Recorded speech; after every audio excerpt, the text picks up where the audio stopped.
The Galactic Council had declared the Vatheian species a lost cause. For 3 standard cycles, the galaxy's finest xenobiologists, cognitive specialists, and behavioral experts had tried everything to establish communication with the creatures discovered on Vathia Prime. The beings were massive, standing nearly 8 feet tall with crystalline exoskeletons that refracted light in haunting patterns. They possessed 6 limbs, 4 of which could function as either legs or arms, and their movements were erratic, violent, and seemingly without purpose. Mindless, the Zinthari ambassador had written in his final report. Purely instinctual, aggressive beyond measure. No capacity for higher reasoning. The Council had nearly authorized planetary quarantine when Wallace Chin submitted his application to study the creatures. The human was young by galactic standards, barely 40 standard years, but he'd made a name for himself in unconventional xenopsychology. His methods were considered primitive by most advanced species, relying heavily on what he called patience and observation, rather than neural scanning and cognitive mapping. Mabel Okoye, his research partner and the expedition's lead biologist, had her reservations. "They've injured 17 researchers, Wallace," she said as their shuttle descended toward the research station on Vathia Prime. The Hevrians tried using psionic interfaces. The Krell attempted chemical pacification. Nothing worked. Wallace stared out the viewport at the purple-hazed planet below. That's because everyone's been trying to make them fit into existing frameworks.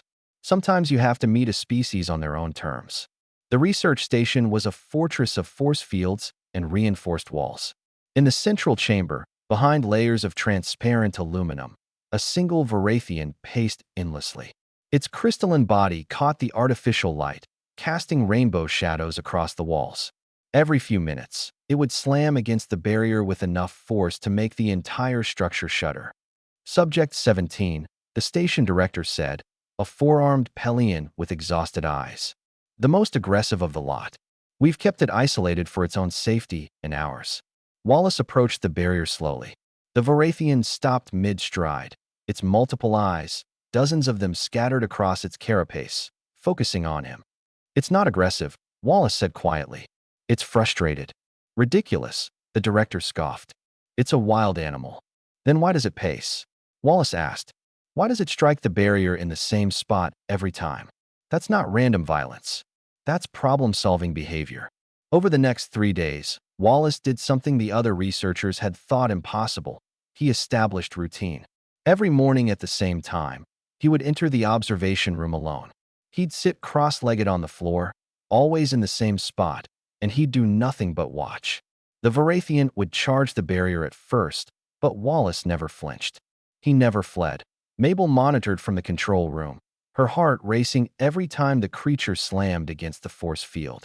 "This is insane," she muttered, but by the second day, something changed. The Vatheian's charges became less frequent. It would approach the barrier cautiously, its many eyes studying Wallace as intently as he studied it.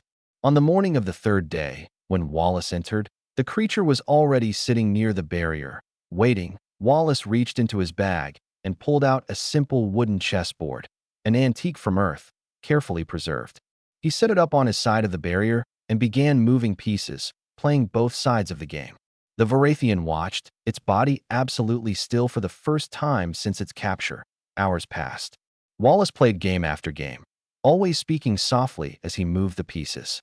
The knight moves in an L shape. It's the only piece that can jump over others, useful for surprise attacks or elegant defenses. The station director and Mabel watched from the control room. "He's wasting time," the Pelian said. "It can't possibly understand." The Vatheian moved. One of its upper limbs extended, the crystalline finger pointing deliberately at a white pawn on Wallace's side of the board. Wallace's heart hammered, but his voice remained calm. "You want me to move that piece?" The Vatheian's limb moved in what could only be interpreted as a nod, a gesture it shouldn't have known. Wallace moved the pawn forward 2 squares. The Vatheian studied the board, then pointed at a black piece. Wallace moved it to where the creature indicated. It was a legal move. A good move. In fact, up by the end of that day, they had played 3 complete games.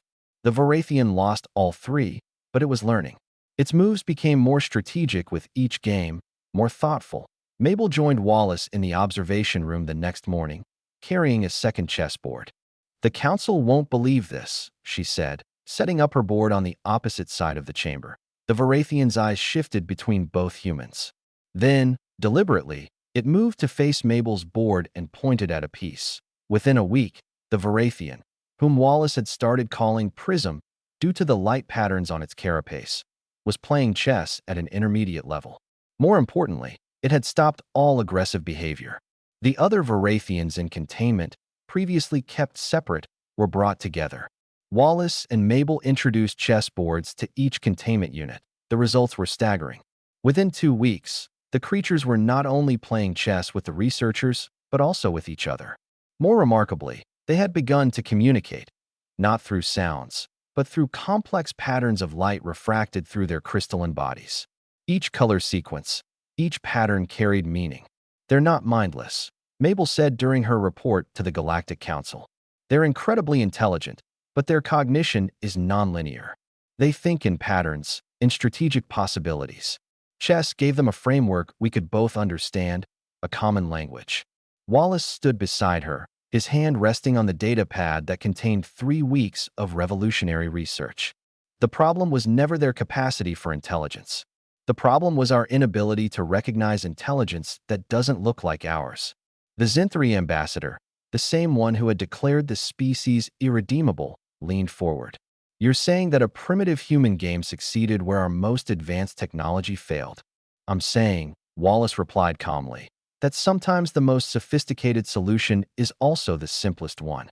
You tried to scan their brains and map their neural pathways. I just tried to understand what they needed: mental stimulation, challenge, purpose. Every intelligent species needs those things." Behind them, on the large display screen, Prism was visible playing chess with a Hevrian researcher. The Varathian was winning. The council voted unanimously to grant the Varathians provisional status as a developing sapient species. Varathia Prime was placed under protection, with Wallace and Mabel leading the ongoing contact efforts. As they left the council chambers, Mabel bumped Wallace's shoulder affectionately. "You know what the best part is? In a galaxy of telepaths, hive minds, and quantum-conscious beings, it took 2 humans and a wooden board game to bridge the gap." Wallace smiled, thinking of Prism carefully moving a knight across the board, its crystalline body glowing with what he'd learned to recognize as contentment. "That's humanity for you. We've been teaching people to think differently for thousands of years. Sometimes it just takes patience, observation, and believing that someone is worth understanding." "And chess," Mabel added with a grin. "And chess," Wallace agreed.